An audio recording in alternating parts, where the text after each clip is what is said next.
Dalam sebuah hadis yang dijelaskan ciri-ciri di zaman fitnah, disebutkan apabila para ulama kalian telah pergi, artinya banyak ulama kita yang telah wafat, para juhala atau orang-orang yang sangat bodoh dalam agama tetapi berlaku ulama banyak, kemudian pembaca Al-Quran atau penghafal Al-Quran kalian banyak tetapi para fuqaha kalian sedikit, umara kalian banyak tetapi orang-orang yang amanah di antara kalian sedikit, kehidupan dunia dicari dengan amalan akhirat, dan orang bersungguh-sungguh mendalami agama bukan untuk mencari agama, mencari dunia dengan jalan agama. Maka bagaimana kita menyikapinya hal tersebut? Termasuk hari ini juga bertepatan dengan tanggal 25 Desember, yaitu hari Natal bagi agama Kristen. Tentunya kita sebagai orang Islam bagaimana kita menyikapinya? Apalagi ada sekarang namanya bertoleransi. Toleransi dalam Islam itu gimana? Insya Allah pada pagi ini kita akan bersama-sama mendengarkan kajian dari Dr. Anwar Lutfi. Beliau juga seorang ahli kristologi yang sangat memahami hal tersebut. Sebelum kami serahkan kepada beliau, maka kami akan bacakan riwayat beliau. Nama lengkap Dr. Anwar Lutfi, Magister Teologi, lahir di Probolinggo tanggal 2 Desember tahun 1970, tempat tinggal sekarang di Sumeneb. Menikah dengan Ibu Ina. Pendidikan beliau SMA Negeri 1 Probolinggo, angkatan 86, mungkin ada yang seangkatan dengan beliau mungkinnya. Sekarang aktivitasnya adalah pembina high school di PAUD Kids kita, kemudian ketua Dewan Dakwah Kabupaten Sumeneb, koordinator Komisi Nasional Anti Permutatan Wilayah Madura. Jadi memang beliau banyak berkecimpung masalah permutatan.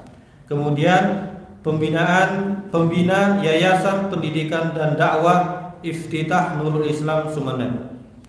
Jadi kita akan bersama-sama mendengarkan bagaimana menjaga akidah kita di zaman fitnah ini, dan karena beliau juga ahli kristologi, maka bagaimana juga bagaimana kita menyikapi terhadap perayaan hari Natal oleh kaum Kristen.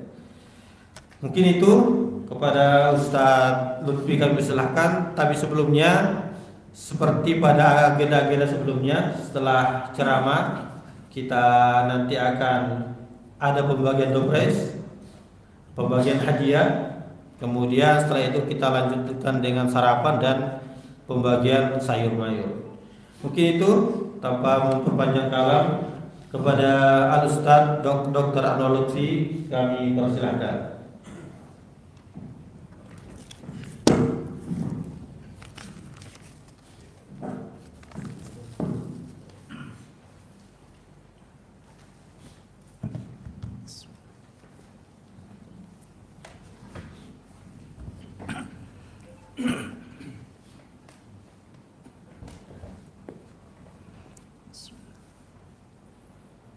Ini sudah keras.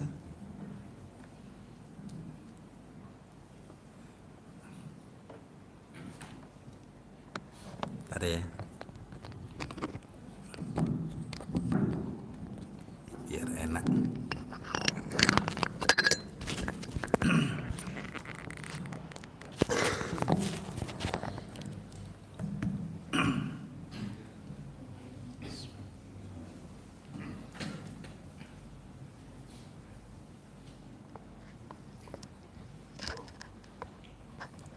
Assalamualaikum warahmatullahi wabarakatuh.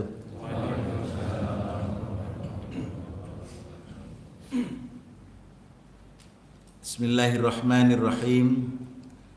Alhamdulillahi rabbil alamin.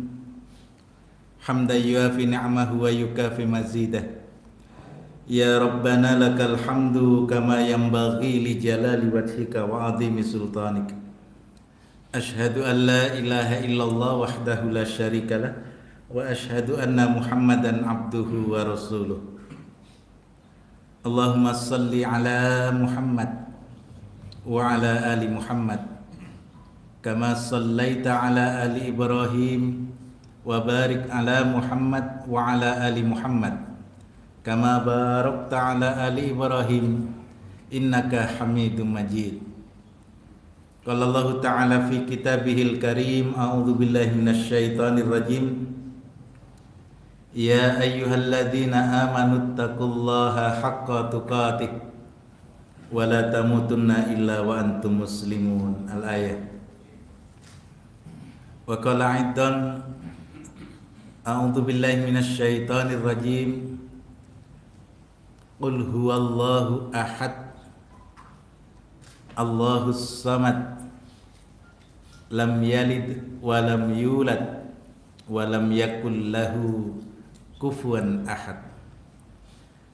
Bapak Ibu jamaah salat subuh Masjid Al-A'raf yang insyaallah dimuliakan oleh Allah. Bersyukur kita kepada Allah pagi hari ini Allah masih mengembalikan ruh kita. Setelah semalam Allah menahan ruh kita. Karena itu ketika kita terbangun baik di waktu subuh ataupun menjelang subuh, kita selalu bersyukur kepada Allah. Alhamdulillahilladzi ahyana ba'dama amatana wa ilaihin nusur. Jadi setelah kematian kita, jadi tidur pada hakikatnya adalah kematian. Karena memang ruh kita, dalam Al-Quran Allah menjelaskan ruh orang yang tidur itu pun digenggam oleh Allah. Jadi ada yang dikembalikan lagi karena memang takdirnya belum sampai, dan ada yang langsung berangkat. Nah, kita sama-sama tidak tahu kapan akhir dari perjalanan hidup ini. Karena itu sebelum tidur pun kita disunnahkan untuk berdoa, memohon perlindungan kepada Allah, berserah diri, beristighfar sebanyak mungkin, kalimat tauhid kita baca hingga mata terlelap. Karena apa? Kita berharap jika memang malam itu adalah akhir kehidupan kita di dunia, insya Allah dalam keadaan husnul khatimah. Bapak Ibu yang dimuliakan Allah, ini tepat tanggal 25 Desember. Jadi di mana saudara sebangsa yang beragama Nasrani sedang berhari raya.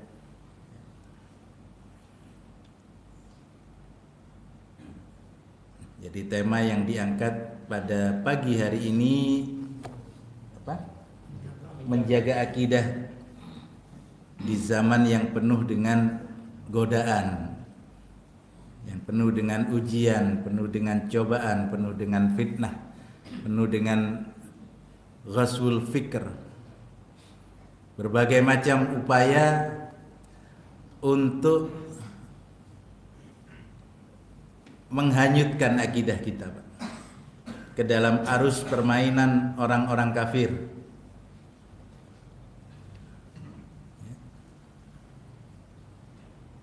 Perlahan tapi pasti ghaswul fikr itu terus dihembuskan. Imam kita tadi sudah membaca, insya Allah ayat ini kita semua hafal, surah Al-Baqarah ayat 120. Walan tardha ankal yahudu walan nasara hatta tattabi'a millatahum. Jadi orang-orang Yahudi, kata Allah, walan tardha, tidak akan pernah ridha. Lan tardha, pada saat engkau diutus Muhammad, sepeninggalmu Muhammad, bahkan sampai akhir zaman nanti orang-orang Yahudi itu walan tardo ankal yahud walan nasara, begitupun orang-orang Nasrani tidak akan pernah ridho kepada kalian. Ketika Rasulullah diutus oleh Allah, mereka tidak ridho.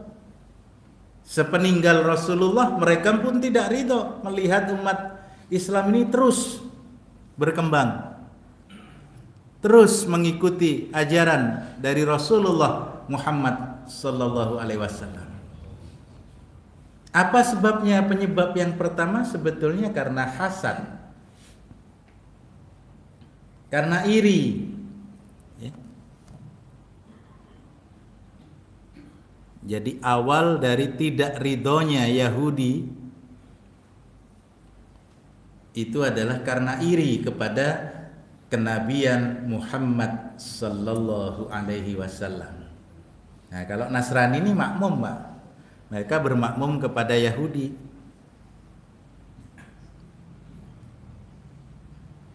Jadi khususnya Nasrani yang sekarang ya, sudah makin gak jelas itu. Mau dikatakan bermakmum kepada Yahudi, ya Yahudi itu loh sebetulnya monoteis. Tapi mereka politeis. Jadi ada satu Tuhan dan banyak Tuhan. Jadi orang-orang Yahudi ketika Rasulullah Sallallahu Alaihi Wasallam diutus, mereka tidak ridho. Kenapa mereka tidak ridho? Karena harapan mereka kandas.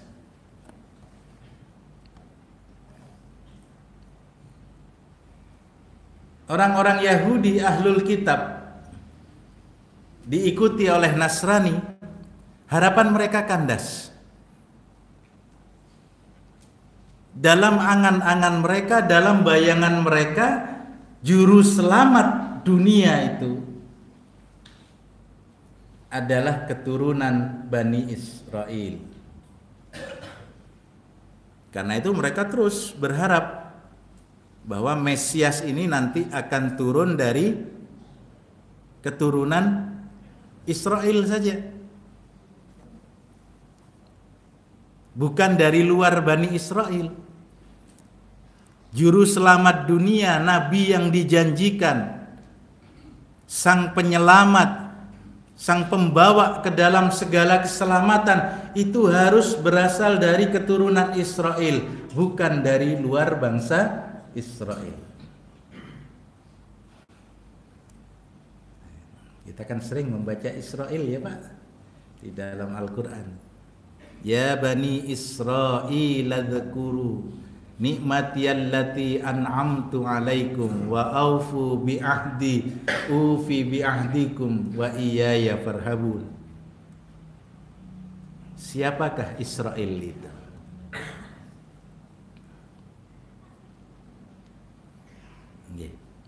Pertanyaan yang pertama kan itu dulu.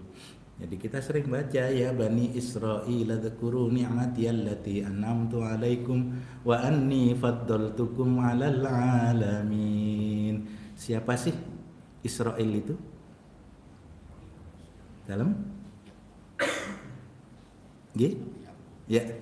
Nabi Yakub alaihissalam. Makanya kita juga harus hati-hati, Pak. Sekarang di gawai kita ini ya ada berita Zionis Israel laknatullah alaihi membantai saudara kita di Palestina. Hati-hati, jangan asal forward, jangan asal share. Duh, kenapa Pak Dokter tidak boleh tak? Kan ini solidaritas kita terhadap saudara Muslim kita di Palestina. Bukan tidak boleh melanjutkan, meneruskan berita tentang kezaliman, kebiadaban yang terjadi di bumi para nabi di Palestina terhadap saudara-saudara kita di Palestina. Tapi yang jadi masalah ketika kita meneruskan tulisan Zionis Israel atau tentara Israel biadab. Astagfirullah, hati-hati. Karena memang nama Israel itu sengaja dicatut oleh Zionis Yahudi supaya dengan tidak sengaja atau tidak sengaja, sadar atau tidak sadar, nantinya umat Islam akan ikut mengutuk salah satu nabi dan Rasulullah yang mulia, Yakub alaihissalam. Luar biasa, Nabi Yakub ini nabi pilihan, Pak. Diabadikan oleh Allah di dalam Al-Quran bagaimana Rasulullah Yakub alaihissalam ini berwasiat kepada putra-putranya.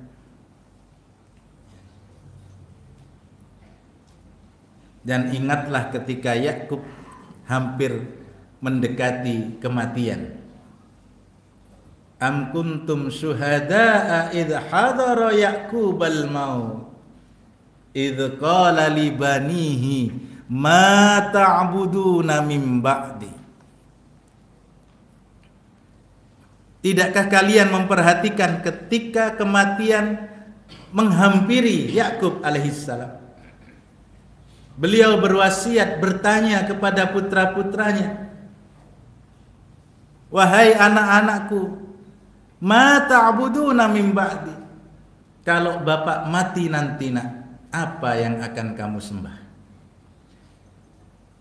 Anak-anaknya menjawab, qalu na'budu ilahaka wa ilaha abaika Ibrahim wa Ismail wa Ishaq ilaha wahida wa nahnu lahu muslimun. Anak-anak Nabi Yakub yang 12 orang laki-laki dan 1 orang perempuan semuanya menjawab, kami akan menyembah Tuhanmu wahai Bapak, Tuhan kakek kami, Tuhan bapakmu Ibrahim, Ismail, Ishak, ilaha wahida, Tuhan yang esa, wa nahnu lahu muslimun, dan kami semuanya berserah diri kepada Allah. Tapi sepeninggal Nabi Yakub, sepeninggal 12 keturunannya ini, mulailah Bani Israel pecah menjadi kerajaan-kerajaan. Sepeninggal Nabi Sulaiman alaihissalam pecah kerajaan jadi 2, yang di utara dan di selatan saling serang. Mulailah ajaran-ajaran tauhid yang diajarkan oleh Nabiullah Ibrahim, Nabiullah Ismail, Nabiullah Ishak, dan Nabi Yakub alaihissalam mulai disimpangkan atau diselewengkan. Karena itu di dalam Al-Quran sampai Allah mengatakan bahwa orang-orang Yahudi itu mengatakan Uzair adalah putra Allah, sedangkan orang Nasrani mengatakan Isa putra Allah. Jadi sudah melampaui batas mereka, sudah ghuluwun, sudah melampaui batas di dalam beragama. Nah, ini yang dilakukan oleh orang-orang Yahudi. Orang Yahudi tidak rela kalau kenabian lepas dari garis keturunan Bani Israel. Mereka kepinginnya ya sudah dari Nabiullah Ibrahim alaihissalam turun kepada Nabi Ishak alaihissalam, turun kepada Nabi Yakub alaihissalam, turun lagi kepada Nabi Yusuf alaihissalam, turun lagi kepada Nabi Musa alaihissalam, Nabi Dawud alaihissalam, Nabi Sulaiman, Nabi Zakaria, Nabi Yahya, dan terakhir kepada Nabi Isa alaihissalam. Ini garis dari Bani Israel. Nah, anehnya orang Yahudi ini pun menolak Nabi Isa, Pak. Nah, ini memang bangsa yang betul-betul geblek. Minimal 17 kali loh kita minta kepada Allah perlindungan dari orang-orang Yahudi dan Nasrani. Entah kita sadar atau enggak, mengetahui atau enggak. Nggih. Kalau kita tidak membaca ini, Pak, tidak sah sholat kita. Napa niku? Al-Fatihah. Di ujung Al-Fatihah itu kita selalu berdoa, ihdinas siratal mustaqim, siratal ladzina an'amta alaihim ghairil maghdubi alaihim waladdallin. Berlindung kita kepada Allah, jangan sampai kita termasuk golongan orang-orang yang dimurkai, dan jangan sampai termasuk golongan orang-orang yang tersesat. Rasulullah menjelaskan siapa al-maghdub, al-maghdub fahuwal yahud. Orang yang dimurkai oleh Allah itu adalah orang Yahudi. Kenapa demikian? Orang Yahudi itu sebetulnya mereka mengetahui kebenaran. Karena memang Bani Israel, khususnya Yahudi, bangsa Yahudi ini selalu dikawal oleh Nabi dan Rasul. Belum wafat Nabi Ibrahim, ada putranya Nabi Ishak alaihissalam. Belum wafat Nabi Ibrahim, Nabi Ishak, Nabi Yakub sudah lahir. Belum wafat Nabi Yakub, ada putranya diangkat oleh Allah menjadi Nabi, Nabi Yusuf alaihissalam. Terus demikian sampai kepada Nabi Zakaria dan Nabi Yahya. Bahkan dalam satu periode ada Nabi Yahya, ada Nabi Isa alaihissalam. Selalu dikawal, selalu dibimbing oleh para nabi dan para Rasulullah. Tapi dasar hatinya sudah pokoknya gak cocok karo orang-orang Yahudi, ya sudah dibunuh Nabi itu. Salah satunya yang kita ketahui, Nabi yang dibunuh adalah Nabi Zakaria alaihissalam dan Nabi Yahya alaihissalam dan putranya. Ini begitu jahatnya orang-orang Yahudi, sampai para nabi dan rasul pun tidak sesuai dengan kemauan mereka, mereka bunuh. Makanya kalau panjenengan di Gawai ini punya aplikasi Alkitab, khususnya di Perjanjian Lama, di mana di Perjanjian Lama itu katanya sih itu adalah sebagian adalah bagian dari Taurat dan kitab para nabi, tapi di situ banyak fitnah terhadap nabi dan rasul. Itulah kelakuannya orang-orang Yahudi, Pak. Jadi ini bahayanya. Karena itu hati-hati. Jadi jangan asal share Zionis Israel, tapi ubah sedikit, bukan Zionis Israel tapi Zionis Yahudi yang dilaknat oleh Allah. Bukan Israelnya yang dilaknat. Israel adalah nabi dan utusan Allah alaihissalam. Jadi ini harus cerdas kita sekarang. Nah, tadi sampai di mana? Nabi Isa pun ditolak oleh Yahudi, ya. Karena apa? Lahir ke dunia, yang pertama tidak ada bapaknya. Yang kedua, kalau lahir ke dunia hanya dari jalur ibu tanpa bapak, itu bagi mereka itu adalah satu aib dan tidak pantas. Seperti ini akan menjadi pemimpin bagi orang Israel. Jadi mereka menolak. Karena itu diabadikan oleh Allah di dalam surah Maryam itu. Bagaimana cemooh, bagaimana bukan protes, tapi kalau jana reng Madura bertanya tapi sebetulnya itu menghina. Ya ukhta Harun, makana abuki mra'asyaw wa makanat ummuki baghiyah. Jadi ketika melihat ibunda Maryam alaihissalam menggendong bayi, yang mana bayi ini nanti akan diangkat oleh Allah menjadi seorang nabi dan rasul, Maryam seorang wanita suci di bawah pengawasan Nabi Zakaria alaihissalam, dengan kekuasaan Allah beliau hamil tanpa seorang suami. Kemudian ketika menjelang melahirkan, beliau meninggalkan Baitul Maqdis menuju ke satu tempat di sebelah timur yang banyak pohon kurma. Para ahli mengatakan itu adalah di sekitar Yordania. Kemudian lahirlah bayi laki-laki yang bernama Isa putra Maryam. Nah, ketika beliau kembali ke Baitul Maqdis, ke bumi Palestina, orang kaumnya mengatakan, "Ya ukhta Harun, wahai saudara perempuan Harun."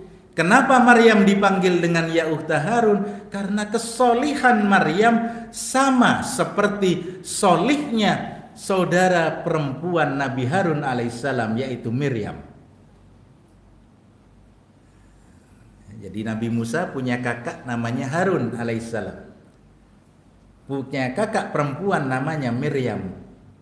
Karena itu kalau membaca kisah di dalam surah Toha itu, ketika ibunda Nabi Isa melepas Nabi Musa alaihissalam di sungai, kan yang mengikuti saudara perempuannya. Tidak disebut oleh Allah siapa namanya, karena memang tidak penting ini. Tapi kalau kita membaca kitab Alkitab, namanya adalah Miriam. Jadi Miriam ini yang memata-matai, kemana ini peti yang berisi bayi Musa ini dibawa oleh arus air sungai Nil. Ternyata dibawa ke tempat pemandian putri Fir'aun. Jadi barulah laporan bahwa adikku ada di sana.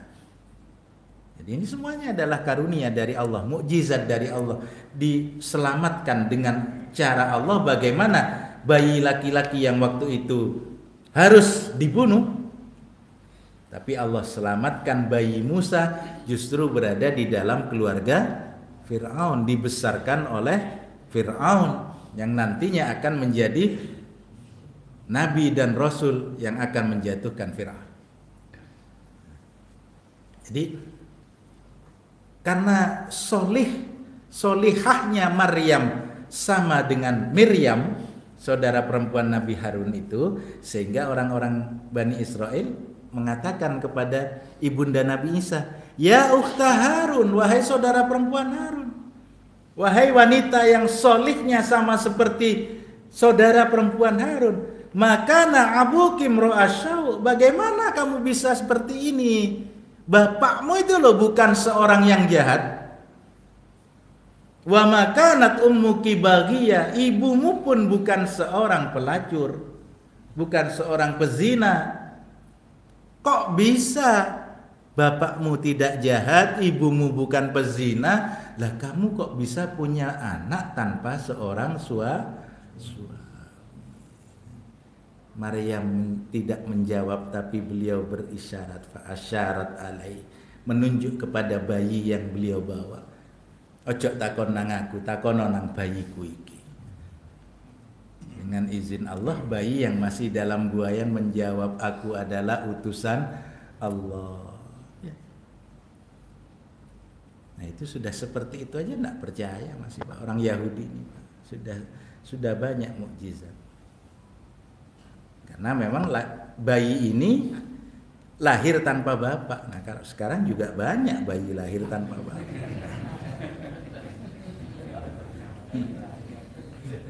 Lalu pembelaan ibunya begini, kan kami ini sama seperti Siti Maryam Pak Dokter. Kalau Siti Maryam hamil dari kuasa Roh Kudus yang diutus oleh Allah untuk memberitakan supaya beliau hamil, kami juga seperti itu ya, karena sering sembunyi di balik kandang wedhus. Nauzubillahi min dzalik ya. Apalagi zaman sekarang ini zaman penuh fitnah, Pak. Bukan zaman fitnah atau bukan zaman bobrok. Karena memang Allah menciptakan zaman itu tetap baik. Allah bersumpah wal asr, demi masa ya. Masa itu semuanya baik, tapi yang ada di dalam masa itu yang wallahu a'lam bishawab. Nah, di zaman yang penuh dengan fitnah, baik fitnah syahwat, fitnah dusta dan sebagainya, termasuk fitnah akidah. Jadi itu tadi orang Yahudi kenapa kok begitu bencinya kepada Nabi Isa alaihissalam, karena lahir tidak punya bapak. Sementara kenapa mereka tidak suka kepada Rasulullah Muhammad SAW? Karena Rasulullah berasal dari garis keturunan Ismail, paman mereka. Mereka tidak mau, karena memang sejak dari awal sudah mereka setting itu isinya. Bible itu mereka setting seolah-olah Ismail alaihissalam ini adalah anak yang tidak dikehendaki, anak budak, tidak diakui sebagai keturunan sah Nabi Allah Ibrahim alaihissalam. Bagi mereka juru selamat, garis keselamatan, garis kenabian semuanya harus lurus dari Nabi Ibrahim, Nabi Ishak, Yakub terus ke bawah. Tidak diakui yang berasal dari Nabi Ibrahim dengan Nabi Ismail. Jadi mereka menolak itu. Tapi Allah mempunyai kehendak yang lain. Kalau Bani Israel sudah tidak bisa ditata, dan Allah pun sudah berjanji Pak kepada Nabi Allah Ibrahim. Mereka baca itu dalam kitab mereka, mereka membaca. Kitab Kejadian pasal 22 ayat yang ke-18. Dari anak yang kamu korbankan ini Ibrahim, seluruh bangsa akan diberkati. Kalau bahasa saya, dari anak yang hampir disembelih, dikorbankan oleh Nabi Allah Ibrahim itu, seluruh bangsa di dunia ini akan Allah selamatkan. Dari keturunan anak yang hampir disembelih. Karena itu orang-orang Yahudi berusaha merebut siapa anak yang hampir dikorbankan. Bagaimana caranya? Sebagaimana Allah firmankan di dalam surah Al-Maidah, walladzina hadu yuharrifuna kalimah an mawadi. Orang Yahudi melakukan tahrif, Pak. Baik itu penyisipan, pengubahan, penggantian. Salah satunya yang disisipkan adalah nama Ishak alaihissalam. Natalnya belakangan nanti ya. Karena sekarang sudah tanggal 25, tapi kita kilas balik dulu supaya kita tidak gagal paham. Jadi mereka sudah men-setting itu. Bagaimana caranya? Mereka lakukan tahrif terhadap kitab Kejadian pasal 22 ayat 2. Apa bunyinya kitab Kejadian pasal 22 ayat 2? Ambillah olehmu. Nah, jadi Allah berfirman kepada Nabi Allah Ibrahim ya, ketika Allah memerintahkan anak yang tunggal itu dibawa. Ambillah anakmu yang tunggal, yang kau kasihi, yaitu Ishak. Bawalah dia ke tanah Moria dan persembahkan dia sebagai korban bakaran di satu gunung yang akan aku tunjukkan kepadamu kelak. Jadi Allah perintahkan membawa siapa, Pak? Bukan Ishak. Allah perintahkan Nabi Allah Ibrahim membawa anaknya yang tunggal. Di situ kok bunyinya Ishak. Ambil anakmu yang tunggal. Jadi mestinya ayat itu cuma berbunyi seperti ini. Ambillah anakmu yang tunggal yang kau kasihi, bawalah dia ke tanah Moria, persembahkan dia di atas satu gunung yang akan aku tunjukkan kepadamu kelak. Jadi tidak ada nama anak itu. Nah, karena mereka orang-orang Yahudi hendak merebut, menguasai janji Allah pada ayat yang ke-18 tadi, dari anak yang hampir kamu korbankan ini Ibrahim, seluruh bangsa di dunia akan diberkati. Nah, kalau yang dikorbankan Ismail akan menurunkan orang-orang dari garis keturunan Ismail, bangsa Arab. Ada nabi yang terakhir bernama Muhammad sallallahu alaihi wasallam. Bahaya ini. Berarti akan lepas keselamatan akan lepas dari Bani Israel kepada Bani Ismail. Nah, karena itu mereka tambahkan tahrif, ditambahkan, disisipkanlah nama Ishak di situ. Dari mana Pak Dokter bisa membuktikan bahwa nama Ishak itu sisipan? Ya dari kitab mereka sendiri. Kita tidak perlu mengambil bukti dari Al-Quran karena mereka memang tidak mengimani Al-Quran. Katanya Pak Safruddin, pesilat yang hebat di tapak suci itu harus menguasai jurus-jurus tapak suci dengan baik. Kalau ingin lebih hebat lagi, harus mengetahui kelemahan jurus lawan. Ya. Kalau kita menunjukkan dari Al-Quran, dari hadis, tidak mau mereka Pak. Bahkan mereka nanti, menurut imam ini, hadis ini yang dikorbankan Ishak, terus begitu. Tunjukkan saja dari kitab mereka. Ayo kita baca kitab Kejadian pasal 16 ayat 16. Apa bunyinya kitab Kejadian pasal 16 ayat 16? Ketika Ismail lahir, usia Ibrahim 86 tahun. Kitab Kejadian pasal 21 ayat 5, ketika Ishak lahir, usia Ibrahim 100 tahun. Jadi selisih antara Nabi Ismail dengan Nabi Ishak adalah 14 tahun. 14 tahun lamanya Nabi Ismail menjadi anak tunggal Ibrahim alaihissalam. Sementara Nabi Ishak tidak pernah menjadi anak tunggal Nabi Ibrahim karena sudah ada kakaknya. Jadi misalkan bapak-bapak punya istri 2. Ya. Istri yang kedua melahirkan anak pertama bagi bapak. Kemudian 14 tahun kemudian baru istri pertama punya anak. Yang disebut anak sulung itu yang mana Pak? Sing barep sing di Pak? Yang lahir yang pertama kali. Iya. Yang disebut anak tunggal ya yang baru 1. 14 tahun lamanya Ismail menjadi anak tunggal Ibrahim. Tapi Ishak tidak pernah menjadi anak tunggal bagi Nabi Allah Ibrahim. Nah ini akal-akalane wong Kristen ini biasanya. Loh, Ismail memang anak tunggal Pak. Anak tunggal bagi ibunya Hajar. Sementara Ishak juga anak tunggal bagi ibunya Syarah. Makanya di situ disebutkan ambillah anakmu yang tunggal.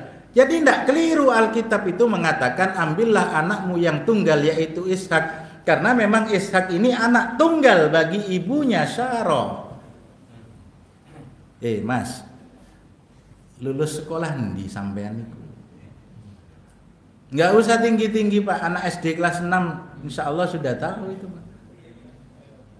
Perintahnya itu kepada Nabi Allah Ibrahim. Hei Ibrahim, ambillah anakmu yang tunggal. Bukan ibunya yang diseru oleh Allah.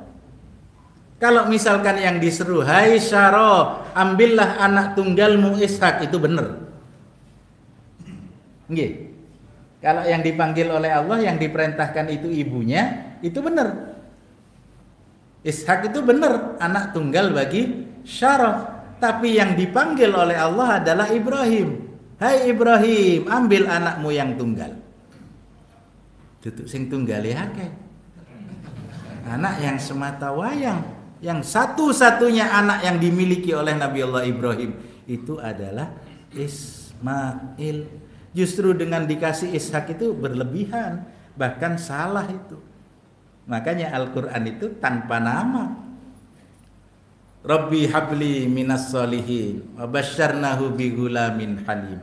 Falamma balagha ma'ahu sya'ya qala ya bunayya inni ara fil manam anni azbahuka fandur mada tara. Qala ya abatif al ma tu'mar satajiduni insyaallahu minas sabirin. Siapa anak ini?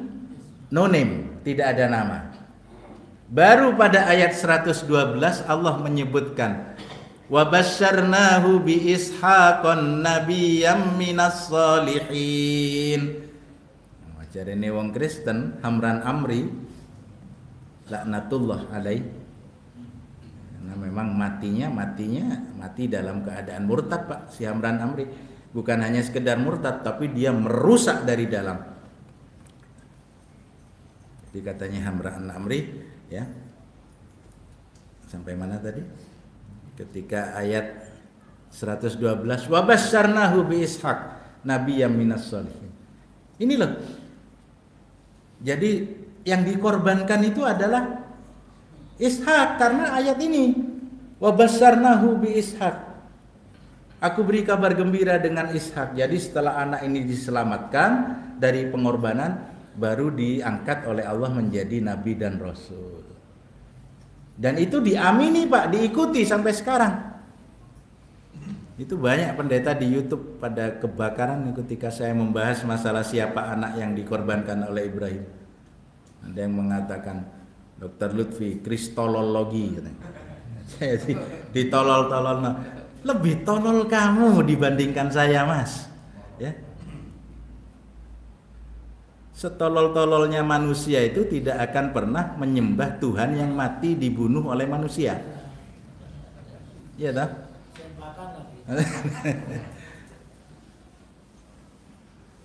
Jadi ini bukan tolol ini, justru ini kebenaran. Justru Anda yang tolol. Kenapa tolol? Anda tidak memahami. Huruf wau di situ wa basyarnahu bi ishaqan nabiyyam minas shalihin. Wau di situ adalah wau ataf litartibi walitisoli. Ini katanya Pak Budiono ini waktu saya belajar bahasa Arab pada beliau. Ini wau ataf litartibi walitisoli Pak Dokter. Jadi huruf wau yang menghubungkan dua peristiwa yang berbeda dalam waktu yang cepat tanpa ada peristiwa lain yang menyelingi. Jadi setelah Nabi Allah Ibrahim diperintahkan menyembelih anaknya Ismail, diselamatkan oleh Allah, kemudian Nabi Allah Ibrahim diberi kabar gembira yang kedua, bahwa beliau akan memiliki anak, yaitu Ishak, yang akan diangkat menjadi Nabi dan Rasul. Dari mana kita tahu bahwa itu ada dua orang anak? Ayat 113, wa barakna alaihi wa ala Ishak. Kami berkati kepadanya, alaihi, hi, dhamir, hi di situ larinya kepada Ismail alaihissalam, wa ala Ishak, dan kami berkati Ishak dan anak turun keduanya, wa min dzurriyyatihima, anak turunan keduanya. Dari siapa anak turunan yang mana? Dari garis Ismail dan dari garis Ishak. Jadi kita enggak usah tunjukkan ini dulu, tunjukkan dalam kitab mereka. Ini udah keliru kan. Nah, jadi mereka sakit hati kepada Rasulullah Sallallahu Alaihi Wasallam. Orang Yahudi sakit hati, lebih-lebih orang Nasrani makmumai. Ya. Mereka karena Yahudi sudah mengatakan begitu, mereka pun bermakmum. Jadi mereka menolak kenabian Muhammad sallallahu alaihi wasallam. Lah ngono iku lho. Tanggal selawe ini mungkin ya sekarang karena sudah zamannya ini ya Pak ya, dalam genggaman fatwa haramnya Natal, ucapan selamat hari Natal, wis gak apa-apa wis. Tanggal selawe gak usah mengucapkan, sok tanggal 6 likur ae. Masya Allah, sekarang ini kita ini banyak terpengaruh oleh perilaku Yahudi Pak. Suka mencari hillah, ya, suka mencari dalih, bukan dalil, dalihnya itu. Ya apa caranya? Ya nek gak oleh ngomong selamat hari Natal pada tanggal 25, tanggal 6 likur lah gak apa-apa sih. Ya Allah ya Rabb. Ya. Hati-hati. Kita harus tahu Natal ini 25 Desember. Saya tidak akan membahas perbedaan mereka kapan sebetulnya Yesus itu lahir. Apakah Desember ataukah bulan sekitar April, Mei, Juni, Juli ya. Jadi kalau menurut versi Alkitab itu kan ketika Maria melahirkan itu di palungan, jadi di kandang domba yang kosong. Jadi di palungan itu tempat makanannya kambing itu Pak, ya, palungan itu sedang kosong ditinggal oleh para penghuninya. Jadi para gembala membawa kambing keluar. Itu berarti di musim semi. Perkiraan yang antara April, Mei, Juni, Juli itu musim semi. Tapi kalau Desember itu musim salju. Kenapa kok memilih salju musim Desember? Yang mungkin biar perayaannya jadi romantis gitu loh Pak. Bukan rokok makan gratis ya. Jadi ada pohon cemara, kemudian ada kapas-kapas saljunya begitu, ada kereta kuda Sinterklas ya. Jadi supaya ya syahdu di musim. Kalau secara menurut Bible, menurut saya bukan Desember tapi musim semi. Wallahu a'lam bishawab. Saya tidak akan bahas itu. Tapi permasalahannya kita ini ada perbedaan yang sangat mendasar, sangat signifikan antara pandangan kita orang Muslim dengan pandangan orang-orang Kristen terhadap Nabi Isa alaihissalam. Makanya setuju sekali menjaga akidah di zaman penuh fitnah ini. Karena macam-macam fitnahnya, intoleran lah. Apa sih toleransi itu? Toleransi itu nggak nyampur aduk. Sama kalau seperti saya lihat bapak-bapak di sini sangat toleransi sekali, luar biasa, masya Allah. Ini pengajian di depan ada logonya Dewan Dakwah Islamiyah Indonesia. Pengurus Dewan Dakwah tadi sholat semuanya bajunya pakai baju hijau tua. Saya sendiri aja enggak punya baju itu. Ini Pak Suhada ini enggak adil ini. Tapi saya perhatikan Pak Suhada juga enggak pakai baju kebesaran tadi, tapi pakai baju batik. Nah, jadi mungkin dia tahu Pak Dokter Ketua Dewan Dakwah juga enggak punya jadi supaya bertoleransi beliau.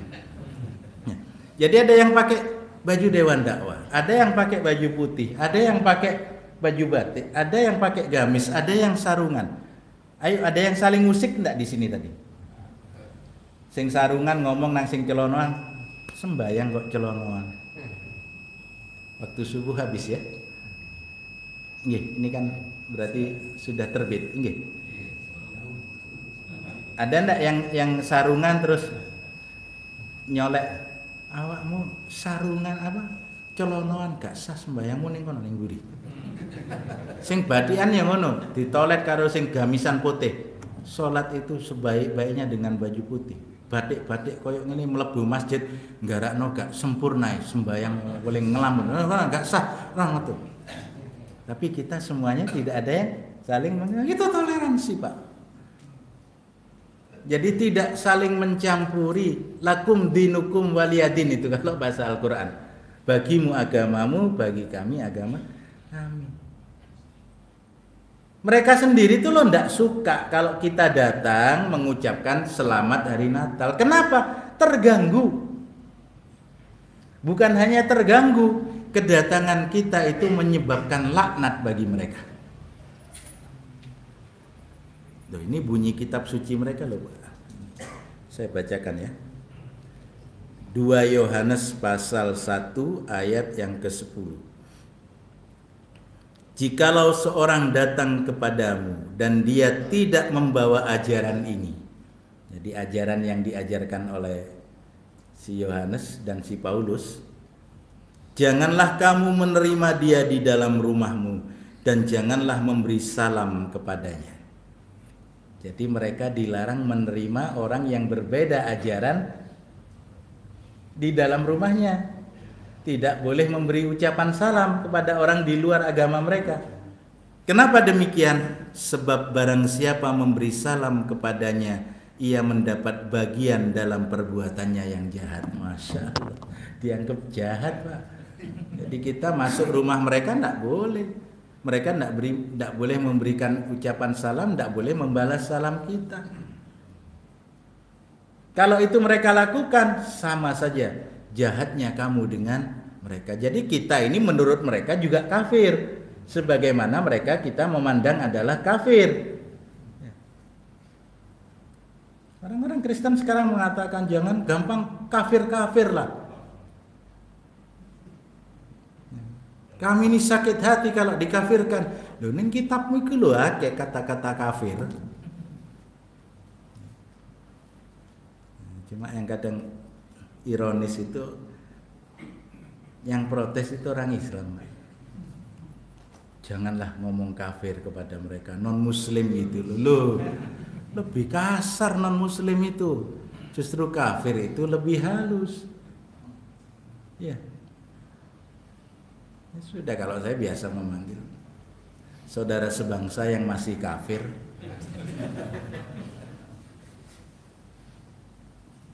Itu lebih terhormat, lebih halus daripada saya memanggil saudara sebangsa yang non-muslim. Jadi dalam pandangan kitab mereka, mereka dilarang mengucapkan salam, juga dilarang menerima masuk ke dalam rumah. Karena apa? Barang siapa yang memberi salam atau menerima di dalam rumahnya itu sama dengan jahat. Perbuatannya itu sama-sama dipandang jahat. 2 Yohanes pasal 1 ayat 10.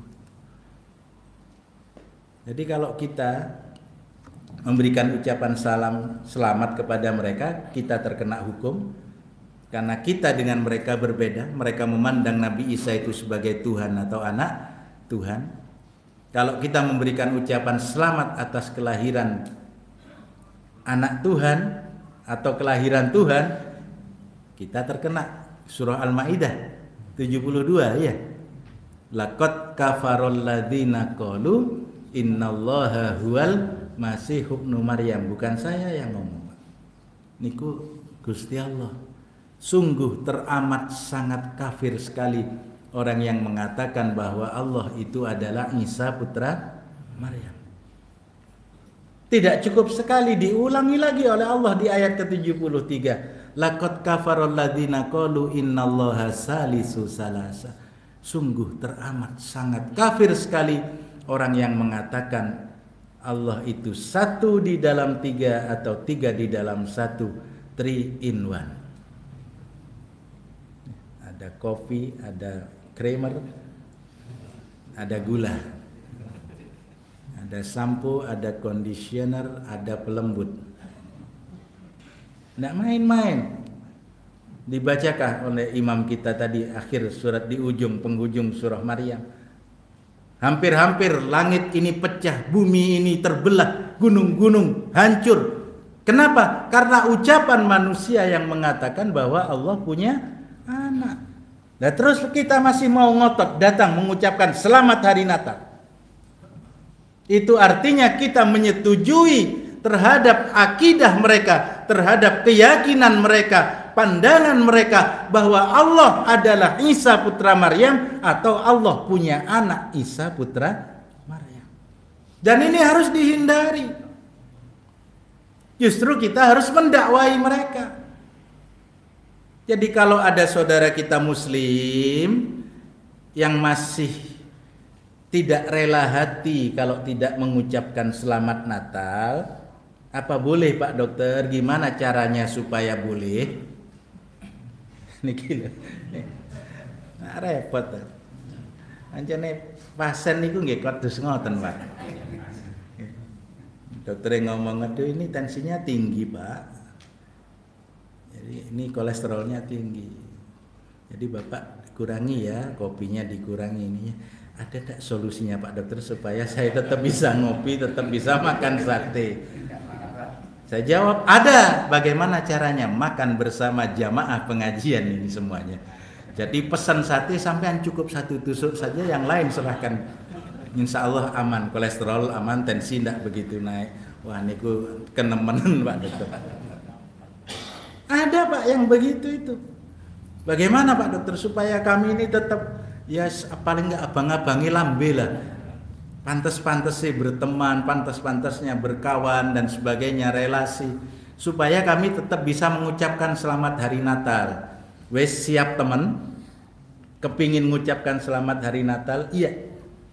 ada solusinya.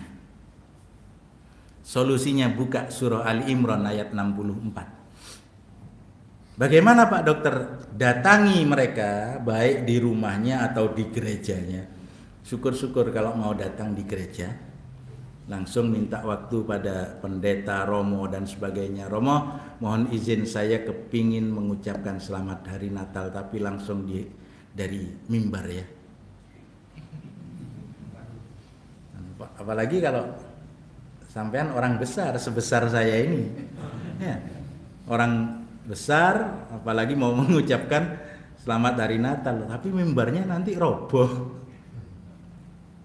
Nah, biasanya senang Pak. Oh iya, monggo bapak ini seorang yang berpengaruh, seorang ulama, seorang cendekiawan, tokoh masyarakat, tokoh agama dan sebagainya.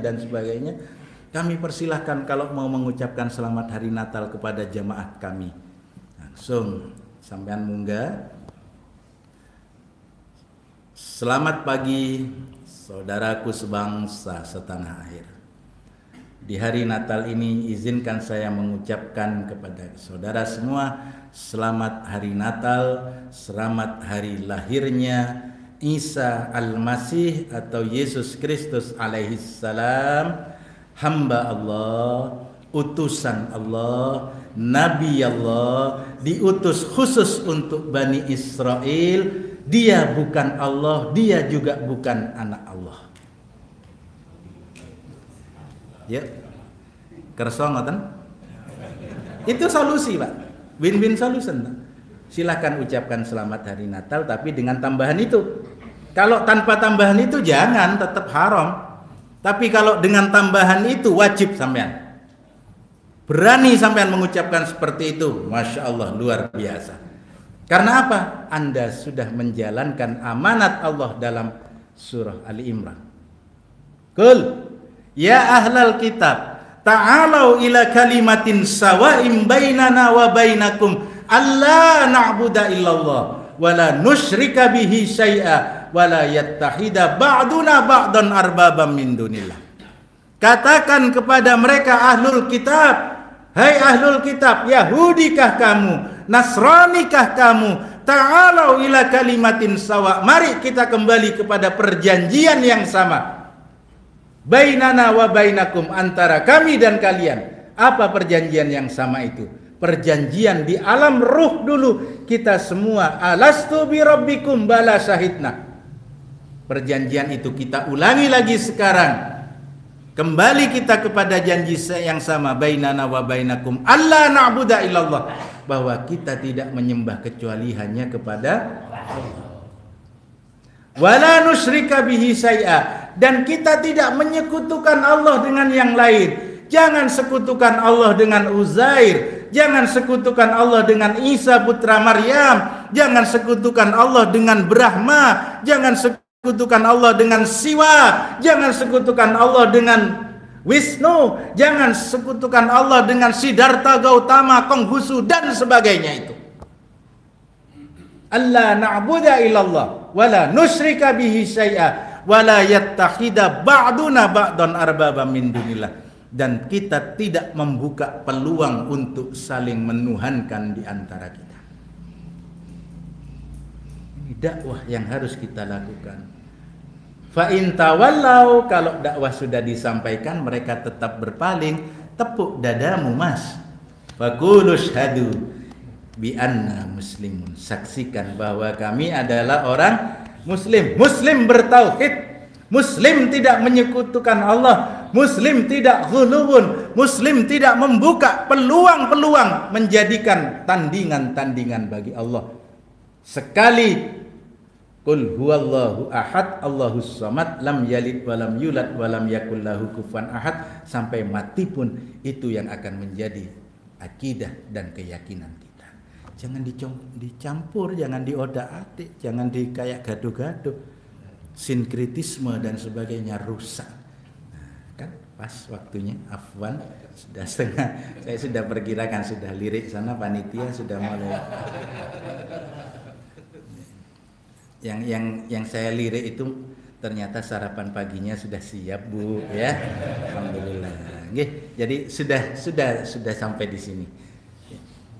Kalau masih ngotot, kenapa kita harus mendakwai mereka? Ini ajaran perintah Allah, yang kedua perintah dari Rasulullah. Apa kata Rasulullah? Walladzi nafsi biyadihi la yasma'u bi rajulan min hadhil ummah yahudiyan aw nasraniyan summa la yu'minu bi illa dakhalan nar.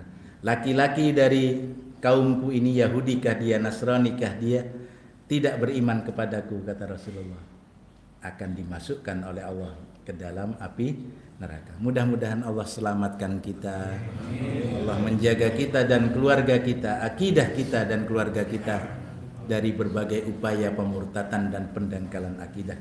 Dan mudah-mudahan kita diistiqomahkan, diteguhkan di dalam iman dan Islam hingga saat menutup mata nanti tetap dalam keadaan sebagai seorang muslim, ditutup akhir hayat kita dengan kalimat la ilaha illallah. Kurang lebihnya mohon maaf. Subhana rabbika rabbil izzati amma yasifun, wassalamun alal mursalin, walhamdulillahi rabbil alamin. Assalamualaikum. Ini saya tutup dulu. Assalamualaikum warahmatullahi wabarakatuh. Alhamdulillah, sangat luar biasa. Mudah-mudahan menambah keyakinan kita bahwa Islam adalah agama yang benar dan kita punya panduan dalam bermuamalah, berinteraksi dengan agama lain. Baik, untuk lebih memantapkan lagi, kami buka sesi tanya jawab. Monggo silakan yang bertanya. Langsung ya, ada dua silakan. Pertanyaannya langsung dan jelas.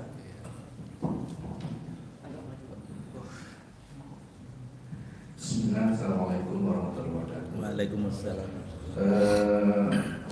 Sebenarnya mohon penjelasan saja dari Ustaz mengenai ayat di Al-Maidah 82 yang menyebutkan bahwa akan didapati orang yang paling keras pemusuhannya adalah orang Yahudi dan musyrik, dan yang akan kamu dapati orang yang paling dekat persahabatannya dari orang-orang yang menjadinya adalah Nasrani. Mungkin itu Ustaz. Terima kasih. Assalamualaikum warahmatullahi wabarakatuh. Waalaikumsalam. Satu dulu ya, nah, biar enggak rancu nanti. Alhamdulillah, terima kasih. Bismillahirrahmanirrahim. Rabbi zidni ilma warzuqni fahma. Rabbi shrah li sadri wa yassir li amri wahlul 'uqdatam min lisani yafqahu qawli. Nah, ini memang pertanyaan seperti ini sering kali, Pak. Karena memang kalian akan mendapati orang yang paling keras permusuhannya adalah Yahudi, dan yang lembut, yang lunak itu adalah Nasrani. Nah, ayat itu tidak salah, benar. Karena itu dalam surah Al-Baqarah 120 itu walan tardo, di situ digunakan kata lan yang pertama. Walan tardo ankal yahudu. Jadi untuk Yahudi Allah menggunakan lan. Artinya mereka tidak akan ridho kepada kalian hari ini dan sampai akhir kiamat nanti. Wala, nah, untuk Nasoro digunakan wala an Nasoro.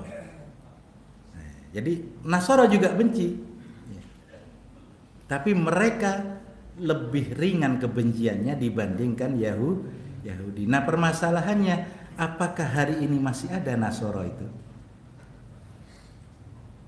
Tidak ada, Pak. Hari ini tidak ada Nasoro itu. Yang ada hari ini adalah musyrikin, cuma melabelkan dirinya sebagai Nasrani. Kenapa? Karena mereka sudah menyekutukan Allah dengan Isa putra Maryam. Apapun sekte dari Kristen hari ini, ada satu sekte yang mengatakan kami tidak menuhankan Isa, yaitu dari saksi Yehova. Tapi mereka menolak kenabian Muhammad SAW. Sama mereka seperti Yahudi. Mereka tidak menuhankan Yesus, tapi mereka tetap mengatakan bahwa ini adalah anak Allah yang tunggal. Jadi mereka sebetulnya sudah bukan Nasrani lagi. Kalau Nasrani itu seperti yang digambarkan oleh Allah di dalam surah As-Saff ayat yang terakhir. Ya ayyuhalladzina amanu kunu ansarallah kama qala Isa ibn Maryam lil hawariyina man ansari ilallah qala al hawariyuna nahnu ansarullah. Ya. Jadi Ansar Nasrani itu bertauhid seharusnya. Makanya ada Nasrani Najran. Jadi itu Nasrani tauhid karena memang tidak menyekutukan Allah dengan Nabi Isa. Nasrani Najran ini. Nah, sekarang itu ada sekarang Kristen Ortodoks Syria. Mereka mengaku sebagai Nasrani tauhid. Tapi ya ternyata kanon mereka juga sama. Iman Rasul itu 12 iman Rasul itu adalah yang ada di dalam Kisah Rasul, kutipan dalam Kisah Rasul. Jadi memandang Maryam itu sebagai ibunya Tuhan. Jadi tetap syirik ya. Jadi kalau saya lebih cenderung yang ada hari ini adalah bukan lagi Nasrani seperti Nasrani yang digambarkan oleh Al-Quran, tapi mereka adalah Nasrani Trinitas atau Nasrani syirik musyrikin. Jadi kalau seperti itu sama saja. Di dalam surah Al-Maidah 82 itu permusuhannya orang Yahudi dan orang-orang musyrikin terhadap umat Islam ini sama. Kalau mereka bertauhid, pasti mereka akan masuk ke dalam agama yang dibawa oleh Nabi Muhammad SAW. Karena apa? Ini satu rentetan, Pak. Satu rentetan. Oke, paham, ya? Jadi seperti itu. Jadi memang ayat ini sering dipertanyakan. Kenapa kok Pak Dokter ini selalu menyerang Kristen? Nah, Yahudi di Indonesia ini belum diakui sebagai agama resmi. Jadi masih banyak yang bersembunyi orang-orang Yahudi. Nah, sehingga mereka kadang supaya terakui identitas keagamaannya mereka menggunakan identitas sebagai Kristen. Contohnya istrinya Jamal Mirdad itu sebetulnya golongan Yahudi mereka, cuma karena Yahudi belum diakui di Indonesia mereka menggunakan label sebagai agama Kristen. Jadi permusuhannya Yahudi dan orang-orang musyrikin, salah satunya ya orang Kristen sekarang ini sama. Kalau Nasrani beda. Yang Nasrani itu ketika zaman Rasulullah SAW, Nasrani Najran mengetahui seperti apa nabimu, seperti apa, langsung bersyahadat. Iya. Jadi itulah makanya dikatakan mereka tidak sama. Tapi karena mereka sekarang ini sudah tidak ada, yang berlaku adalah Al-Baqarah 120 walan tardo ankal yahud walan nasara hatta tattabi'a millatahum. Jadi mereka sama jahatnya, sama kerasnya di dalam memusuhi kita umat Islam. Ya. Begitu. Mudah-mudahan jawaban saya keliru, jadi tolong nanti dicek lagi dalam kitab tafsirnya ya. Baik. Ada tadi. Assalamualaikum warahmatullahi wabarakatuh. Waalaikumsalam. Kasirun ahli kitab yarujunakum min ba'di imanikum kufar. Jadi sekarang ini kita sangat berat sekali untuk menjaga akidah, bahkan gerakan adalah di 120 itu mereka tidak akan ridho. Nah kemudian apa kira-kira trik-trik mereka agar kita ini benar-benar kafir dan sebagainya, sehingga kami bisa betul-betul seperti yang kita lihat sekarang, mereka ternyata ngajak orang Islam untuk masuk Kristen dengan pakaian Islam, dan ini mungkin Pak yang menjelaskan apa saja trik-trik mereka agar kita benar-benar keluar dari akidah kita. Ya. Terima kasih. Jadi yang pertama, misi mereka itu kalau kita melihat surah Al-Baqarah lagi ya, hatta tabi'a millatahum. Millah itu kan maknanya banyak, yes. Terakhir itu millah bermakna ad-din, agama, Pak. Tapi millah itu juga bisa bermakna pedoman hidup, pandangan hidup, jalan hidup, dan sebagainya itu. Jadi prinsip mereka susah kalau mau memurtadkan secara langsung. Tapi lakukanlah pemurtatan itu perlahan, tapi pasti. Minimal sekarang nanti ya, sudah ndak tabu lagi mengucapkan selamat hari Natal. Kalau ditegur murang-muring, kamu ini kok ngatur-ngatur urusannya orang,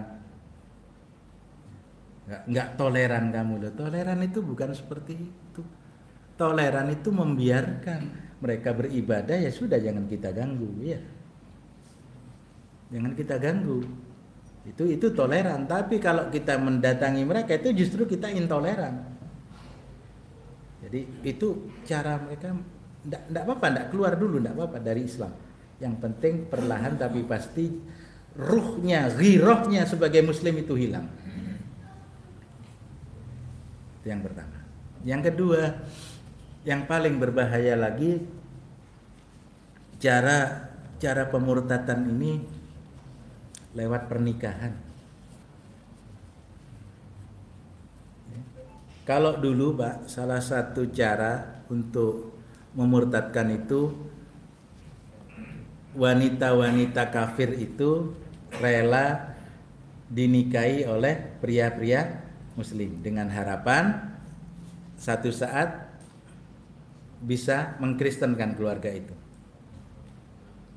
Tapi karena dalam perjalanan rupanya program ini gagal, akhirnya dibalik. Jadi bukan wanita Kristen, bukan wanita kafir yang menikah, tapi mereka berusaha menikahi wanita-wanita muslim.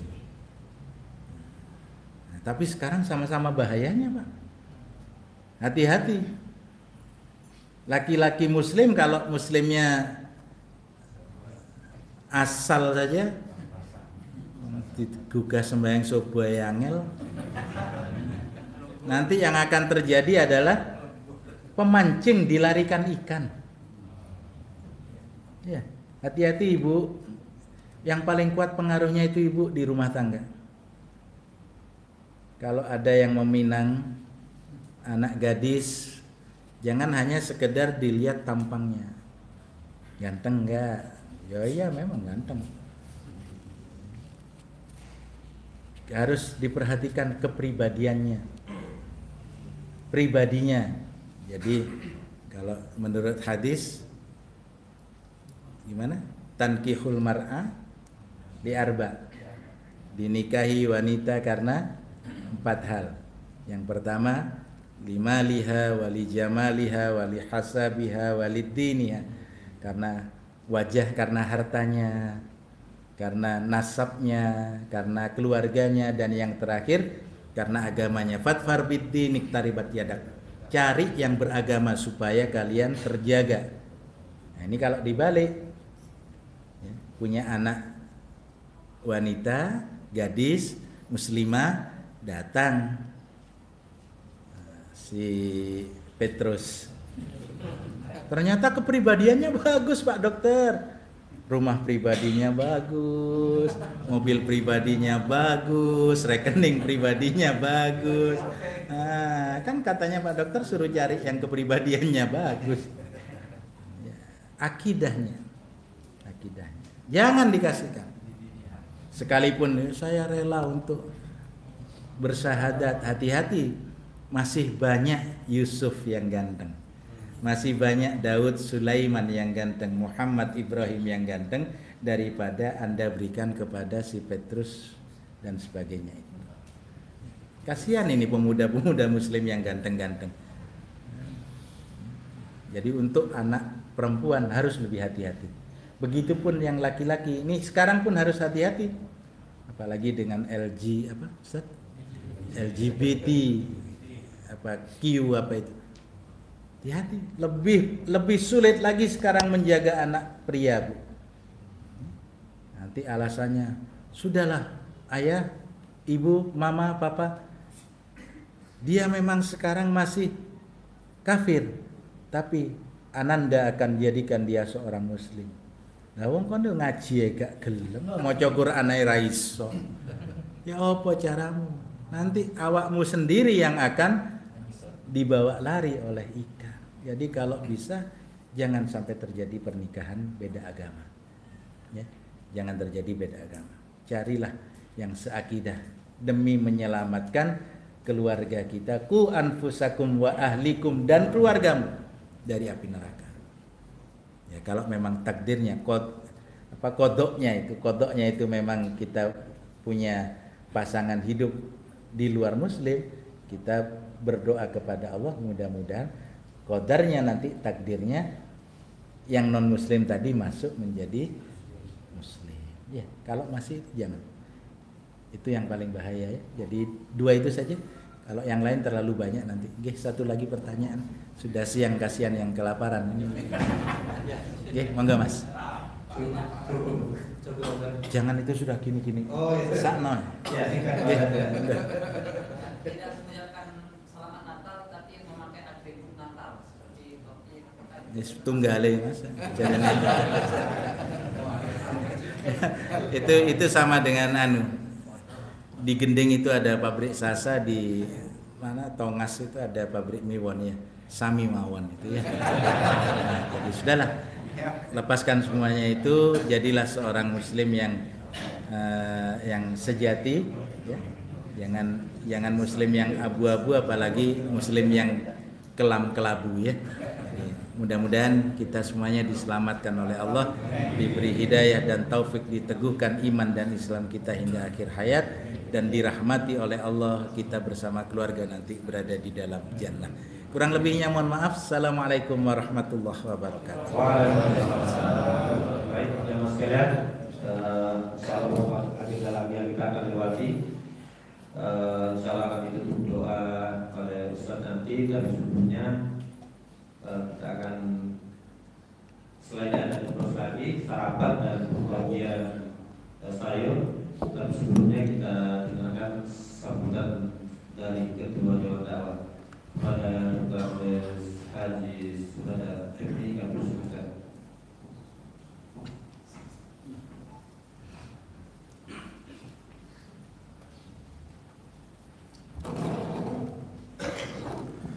Assalamualaikum warahmatullahi wabarakatuh. Bismillah, alhamdulillah, salatu wassalamu ala rasulillah wa ala alihi wa sahbihi wa wala. La haula wa la quwata illa billah, amma ba'du. Bapak Ibu yang dirahmati Allah, alhamdulillah pagi ini kita mendapatkan pencerahan dalam masalah keyakinan orang lain, dan ini menguatkan akidah kita. Sengaja kita hadirkan beliau untuk menguatkan akidah kita, bukan untuk mempersoalkan keyakinan orang lain. Apalagi kita berbicara di internal masjid ini. Ya. Sekali lagi, mudah-mudahan apa yang beliau sampaikan benar-benar menguatkan akidah kita, kecuali yang ngantuk. Bapak Ibu, selaku Ketua Dewan Dakwah mengucapkan jazakumullah khairan katsiran. Pertama, kehadiran Ustaz Dr. Haji Anwar Lutfi MPH yang jauh-jauh dari Sumeneb, walaupun beliau asli Pendil. Mungkin ada yang dari Pendil, silakan komunikasi, tanya apa saja silakan. Ya. Kemudian yang kedua, saya mengucapkan jazakumullah khairan katsiran. Makasih yang tak terhingga kepada pimpinan daerah Muhammadiyah, kepada pimpinan cabang Muhammadiyah Mayangan, kepada pimpinan ranting Muhammadiyah Mangunharjo, ketua takmir masjid beserta seluruh jajaran pengurus yang telah memberi kesempatan kami untuk berkeliling dari masjid satu ke masjid yang lain untuk membangkitkan semangat sholat subuh berjamaah. Jadi mudah-mudahan besok pagi, hari apa besok? Senin, jamaahnya di sini seperti ini. Kalau tidak berarti gagal. Ya, kenapa kami harus berkeliling? Karena ingin membangkitkan itu. Insya Allah bulan depan kita kembali ke SMK Negeri 2. SMK Negeri 2. Siap datang? Alhamdulillah. Insya Allah yang akan menyampaikan besok Ustadz Dr. Catur Priyambodo, Kalau beliau ini MTH, Magister Teologi, sama-sama spesialis, cuma spesialisnya beda. Kalau beliau ini spesialis penyakit hati. Tapi kalau Pak Catur Priambodo Magister Kesehatan, asli dokter. Beliau juga asli dokter. Kalau nggak percaya, tanya penyakit apa, beliau akan jawab. Iya. Gitu. Alhamdulillah, masya Allah. Pokoknya mohon datang. Kami berharap panjenengan datang sebanyak-banyaknya, gitu ya, untuk bulan depan. Ini luar biasa, Pak. Hari ini juga banyak ini. Kami persiapkan nasi sekian, bingung tadi panitianya. Makanya saya keluar. Mapunten, Pak. Saya keluar tadi. Waduh, ini kalau ada yang satu saja nggak makan jadi fitnah ini. Akhirnya Pak, sama-sama Pak Dokter Imam keliling tadi. Pak Dokter Imam juga keliling tadi, cari nasi. Alhamdulillah benar-benar dapat. Kalaupun toh ada yang kelewatan nggak dapat makan, nanti bersama saya pernikahan ada warung nanti sana. Bapak Ibu dan saudara sekalian, sekali lagi kami berharap betul ada door prize kurang lebih 10 ya. Nanti ada pertanyaan singkat saja menunjukkan jenengan aktif nggak mendengarkan. Siapa anak Nabi Ibrahim yang dikorbankan menurut Kristen? Siapa anak Nabi Ibrahim yang dikorbankan? Pasal berapa, ayat berapa Injil Perjanjian Lama? Nah, kalau tadi saya dengarkan beliau, walaupun saya di luar saya dengarkan. Kalau jenengan nggak jawab, nggak dapat door prize. Ini ada kerudung, ada buku, ya. Insya Allah ya. Alhamdulillah, infak keliling tadi ada 2.018.000 rupiah. Alhamdulillah, ya. Terus terang gerakan sholat subuh berjamaah dari masjid ke masjid, dari panjenengan untuk kita semuanya. Kami dari mengedarkan kenceleng, mungkin ibu-ibu yang di dekat saya kok kenceleng, Pak, kok elek temenan, umplung tau apa gitu loh. Kenceleng itu infak, kotak infak yang panjenengan di rumah sudah ada. Nah, ini kami mengadakan kegiatan dakwah dari itu, ya. Kami mengadakan kegiatan dakwah dari itu. Alhamdulillah, kegiatan dakwah kita sudah berjalan 5 tahun. Dan Masya Allah, Alhamdulillah, kemarin kita datangkan pimpinan pusat Jakarta, Ustadz Adian Husaini. Beliau akrab betul. Bapak Ibu dan saudara sekalian, terakhir sekali lagi Ustadz, jazakumullah khairan katsiran. Beliau ini kalau saya katakan zakir naiknya Jawa Timur. Belum skala nasional, masih Jawa Timur, tapi luar biasa. Beliau sering jidal dengan orang-orang, dengan pendeta, dengan pastor gitu ya. Sering juga, sering, tapi nggak tukaran, enggak. Gitu. Insya Allah juga nggak sedikit yang sudah masuk Islam. Alhamdulillah, nggak ada Pak seorang dokter kemudian spesialisnya kristologi. Ada. Ya, alhamdulillah. Nah, beliau ini tersesat di jalan yang benar. Nah, gitu. Alhamdulillah, Bapak Ibu dan saudara sekalian.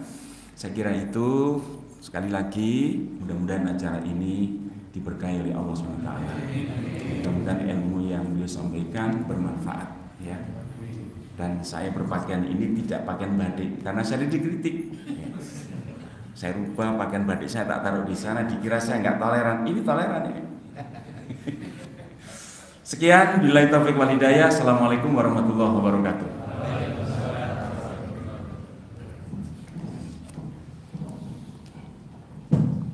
Baik, Bapak sekalian.